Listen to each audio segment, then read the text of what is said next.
Good morning friends. आज एक नए वीडियो के साथ और उपयोगी विषय के साथ मैं दीपक सुशील आपका हमारे यूट्यूब चैनल पर बहुत बहुत स्वागत करता हूं। दोस्तों, आज मैं एक नए टॉपिक और उपयोगी टॉपिक झारखंड की जलवायु को लेकर आप सबों के बीच उपस्थित हूं। जैसा कि इस भाग से पिछली जेएसएससी और जेपीएससी की विगत सभी परीक्षाओं में प्रश्न पूछे गए हैं। आने वाले परीक्षाओं में भी इस भाग से प्रश्न आने की पूरी पूरी संभावना है। तो चलिए हम लोग कुछ मिनटों में झारखंड की जलवायु विषय का अध्ययन करते हैं। सबसे पहले कि जलवायु क्या है। जलवायु किसी विशेष क्षेत्र की लंबी अवधि की वातावरण की दशा को व्यक्त करता है, यही जलवायु है। और झारखंड की जलवायु उष्णकटिबंधीय मानसूनी है।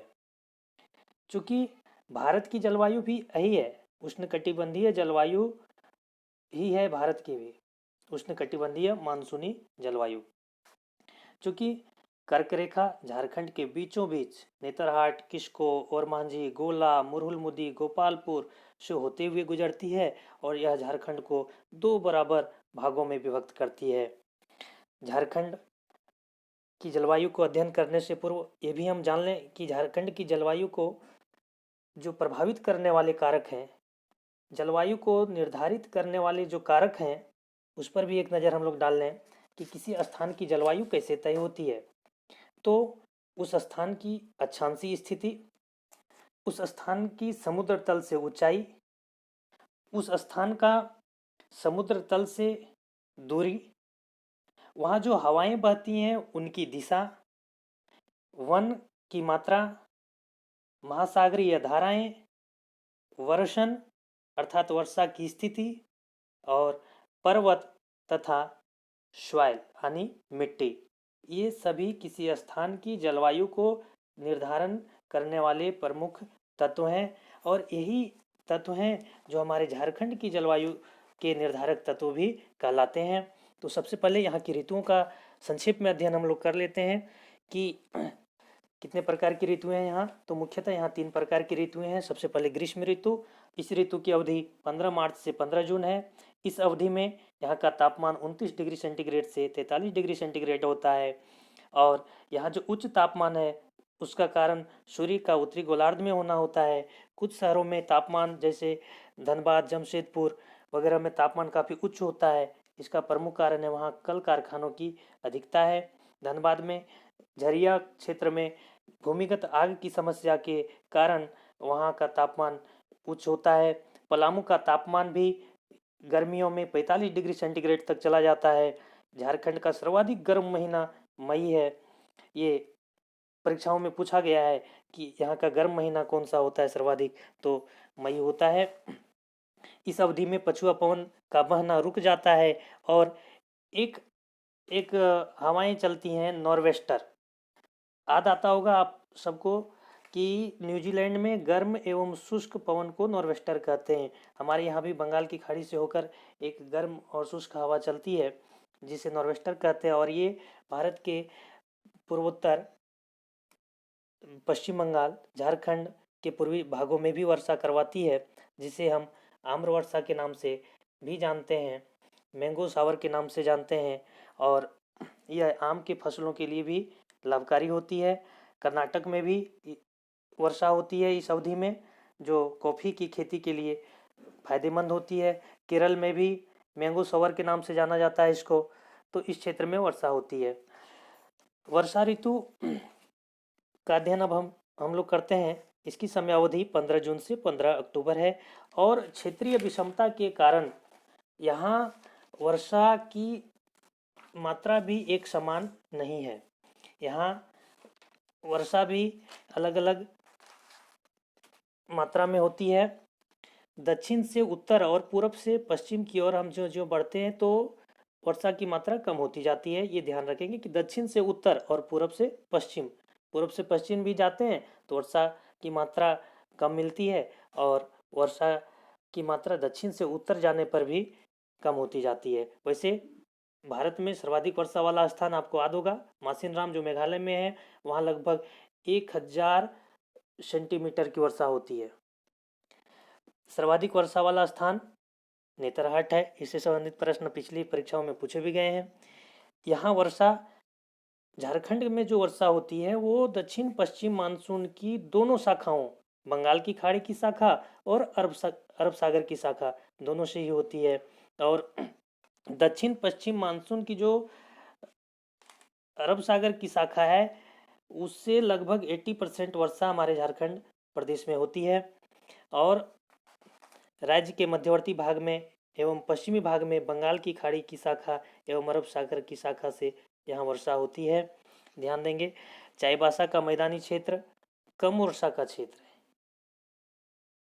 अब हम लोग देखते हैं शीत ऋतु के बारे में। इसकी समयावधि है अक्टूबर के अंत से फरवरी के अंत तक। सबसे ठंडा स्थान नेतरहाट है। यहाँ तापमान जनवरी में 7.5 डिग्री से भी नीचे चला जाता है और सबसे ठंडा महीना दिसंबर है। तो सबसे ठंडा स्थान नेतरहाट है, जहाँ का तापमान 7.5 डिग्री सेंटीग्रेड से भी नीचे चला जाता है जनवरी माह में। और इस अवधि में जो पवन की दिशा है वह उत्तर पश्चिम से दक्षिण पूर्व की ओर बहती है। उत्तर पश्चिमी विक्षोभ के कारण हल्की वर्षा भी होती है, जो रबी फसल के लिए बहुत लाभदायक है। गेहूँ चना आदि की जो फसल होती है रबी के फसल के अंतर्गत, वो काफ़ी लाभदायक है। वो पश्चिमी विक्षोभ के कारण जो हल्की वर्षा होती है उस अवधि में यहाँ का औसत तापमान 15 डिग्री सेंटीग्रेड से लेकर 21 डिग्री सेंटीग्रेड तक होता है। और अब हम लोग देखते हैं इन तीनों ऋतुओं के संक्षिप्त अध्ययन के उपरांत अब हम लोग देखते हैं कि झारखंड की जलवायु के विषय में। झारखंड में कितने जलवायु क्षेत्र हैं? तो प्रसिद्ध भूगोलवेता अयोध्या प्रसाद के अनुसार झारखंड 7 जलवायु प्रदेशों में विभक्त है। पहला, उत्तर व उत्तर पश्चिमी क्षेत्र, जिसमें महाद्वीपीय प्रकार की जलवायु पाई जाती है। इसका प्रभाव क्षेत्र है पलामू, गढ़वा, पश्चिमी लातेहार, उत्तरी हजारीबाग, उत्तरी चतरा, कोडरमा, गिरिडीह, देवघर, पश्चिमी दुमका तथा गोड्डा जिलों में यह जलवायु पाई जाती है। गर्मी में अत्यधिक गर्मी और जाड़े में अत्यधिक जाड़ा इस क्षेत्र की जलवायुगत विशेषता है। और यह झारखंड का सबसे कम वर्षा वाला भी क्षेत्र है।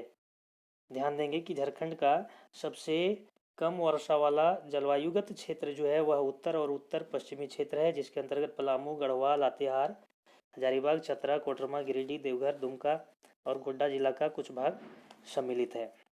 दूसरा जो जलवायु प्रकार है वह मध्यवर्ती जलवायु क्षेत्र है। यहाँ वर्षा 50 से 60 सेंटीमीटर होती है। तेज हवाएं चलती हैं और लू का भी प्रभाव होता है। तेज आंधियाँ भी ज़्यादा कदा देखने को मिलती हैं। इस जलवायु क्षेत्र के अंतर्गत हजारीबाग, बोकारो और धनबाद का क्षेत्र शामिल है। हजारीबाग, बोकारो और धनबाद ये मध्यवर्ती जलवायु क्षेत्र है। पूर्वी संथाल जलवायु क्षेत्र जो डेल्टाई प्रकार का जलवायु क्षेत्र है, यहाँ आर्द्रता होती है। आर्द्रता क्या है? तो वायुमंडल में जो जलवाष्प की मात्रा है वही आर्द्रता है। तो ये अत्यधिक आर्द्रता वाली स्थिति होती है और यहाँ औसत वर्षा 60 सेंटीमीटर से भी अधिक होती है। इसके अंतर्गत साहिबगंज, पाकुड़ शामिल हैं। यह लू मुक्त क्षेत्र है, अर्थात यहाँ लू नहीं चलती। यह नॉर्वेस्टर का क्षेत्र है। नॉर्वेस्टर के कारण यहाँ 135 मिलीमीटर वर्षा रिकॉर्ड की जाती है। राजमहल की पहाड़ियाँ उष्ण पश्चिमी वायु और बंगाल की खाड़ी की आर्द्र वायु के बीच दीवार बनकर खड़ी हो जाती है, जिससे यहाँ गर्मी में यहाँ अधिक वर्षा होती है। तो राजमहल की पहाड़ियाँ जो हैं वो जो उष्ण पश्चिमी वायु आती हैं बंगाल की खाड़ी की ओर से, वो वहाँ से टकराती हैं और जिस वजह से राजमहल के आसपास का जो क्षेत्र है वहाँ पर वर्षा का कारण बनती है। अब हम लोग चौथे प्रकार की जलवायु के बारे में जानते हैं, सागरीय प्रभाव की जलवायु वाला क्षेत्र। जो बंगाल की खाड़ी के निकट वाला क्षेत्र है वहाँ की जलवायु किस प्रकार की है। तो यह क्षेत्र है चाईबासा, स्वर्णरेखा घाटी, पूर्वी सिंहभूम, सरायकेला खरसावां, और यहाँ औसत वर्षा 55 से 60 सेंटीमीटर होती है। परिणाम स्वरूप यहाँ शीतकाल की अवधि कम होती है।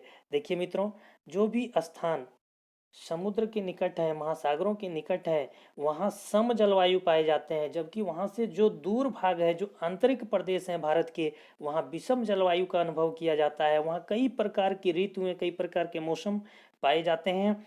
ये विशेषता है। आप चले जाएंगे कोंकण, मालाबार तट, तो वहाँ या मुंबई के आसपास जब हम लोग यहाँ ठंडा महसूस कर रहे होते हैं, सेम टाइम वहाँ के लोग गर्मी महसूस कर रहे होते हैं, वहाँ के लोग फैन चला के सोते हैं। तो ये भिन्नता हमारे देश की विशालता के कारण, जलवायुगत विविधता के कारण ऐसा संभव हुआ है। तो चाईबासा, स्वर्णरेखा, पूर्वी सिंहभूम, सरायकेला खरसावां, ये सब सागरी प्रभाव की जलवायु वाले क्षेत्र हैं और यह सर्वाधिक वर्षा प्राप्त करने वाला क्षेत्र है। यहाँ यह क्षेत्र समुद्र, खाड़ी एवं नार्वेस्टर क्षेत्र में स्थित है। ग्रीष्म काल में इस क्षेत्र में तड़ित झंझा की स्थिति रहती है। अगला आर्द्र वर्षा प्रकार की जलवायु के बारे में अब हम लोग जानते हैं, और इसका विस्तार क्षेत्र शंख और दक्षिण कोयल नदी घाटी क्षेत्र, जिसके अंतर्गत पश्चिमी सिंहभूम, सिमडेगा, पश्चिमी सिंहभूम जिसका मुख्यालय आपको पता होगा चाईबासा है। तो यहाँ पर औसत वर्षा जो है वो 60 सेंटीमीटर होती है। शुष्क जलवायु क्षेत्र के अंतर्गत यह शामिल है। पहाड़ों की उपस्थिति के कारण समुद्री हवाएं यहाँ पहुँच नहीं पाती हैं। तो अभी हमने बताया था, शुरुआत में ही जिक्र किया था कि जो जलवायु प्रभावित करने वाले कारक जो है उसमें एक कारक पहाड़ पर्वत भी हैं, माउंटेन भी है।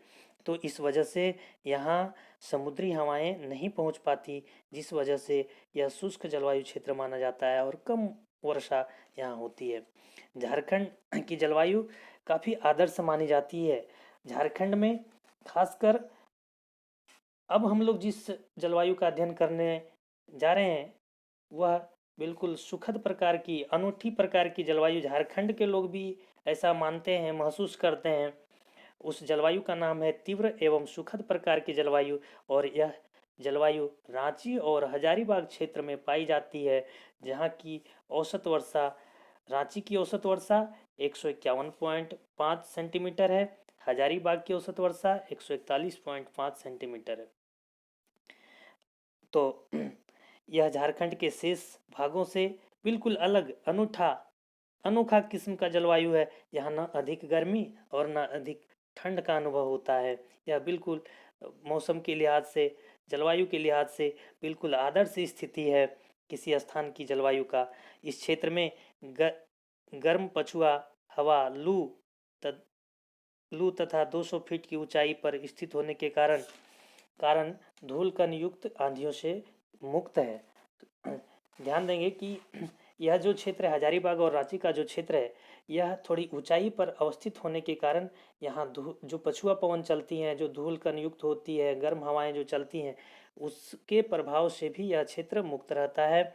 और इसकी तुलना शिमला, कुल्लू, मनाली, डलहौजी जैसे हिल स्टेशनों से की जाती है। तो ये काफ़ी अनोखी जलवायु है झारखंड के लिए। अब 7वें और अंतिम प्रकार की जलवायु, जिसका नाम है पाट क्षेत्र। पाट क्षेत्र ये शीत वर्षा प्रकार का क्षेत्र है। नेतरहाट जो कि लातेहार में है, और बगड़ू जो लोहरदगा इलाके में पड़ता है। तो इन क्षेत्रों में यह जलवायु शीत वर्षा प्रकार की जलवायु पाई जाती है। यहाँ जंगलों की अधिकता है, और यह राज्य का सबसे ऊंचा भाग है, सर्वाधिक ऊंचाई पर अवस्थित भाग है। यहाँ अधिक वर्षा होती है, मौसम सुखद रहता है। और जैसा हम लोग जानते हैं कि जैसे समुद्र तल से जैसे जैसे हम ऊंचाई की ओर बढ़ते हैं तो तापमान में निरंतर कमी होती जाती है, तापमान घटती जाती है। तो इस वजह से यहाँ काफ़ी ठंड पड़ती है इस क्षेत्र में, और यह बहुत अधिक वर्षा वाला क्षेत्र है और कम गर्मी वाला क्षेत्र है। शीत ऋतु में यहाँ का तापमान हिमांक से नीचे चला जाता है, अर्थात माइनस में चला जाता है यहाँ का तापमान। तो अब अभी हमने जाना कि ये सातों प्रकार की जलवायु के विषय में जो उपरोक्त में अभी हम लोगों ने देखा, इसे आप नोट कर सकते हैं वीडियो को पॉज करके। एक से अधिक बार आप सुन सकते हैं। आपसे आग्रह है कि आप इस वीडियो को शेयर करें, लाइक करें और सब्सक्राइब करें, ताकि आप अगला वीडियो भी आपके पास पहुंच सके। इससे पहले कि मैं इस आज की क्लास को समाप्त करूं, कुछ बातें और हैं इस जलवायु से संबंधित कि गर्मी में जो निष्कर्ष के रूप में जो बात सामने आती है, झारखंड में गर्मी का सर्वाधिक तापमान जमशेदपुर में, जबकि सबसे कम तापमान हजारीबाग का होता है। तापमान में कमी बेसी के बावजूद इस राज्य की जलवायु मृदुल है। यहाँ की औसत वर्षा लगभग 120 सेंटीमीटर के आसपास मानी जाती है। तो आज के वीडियो में इतना ही। Thank you.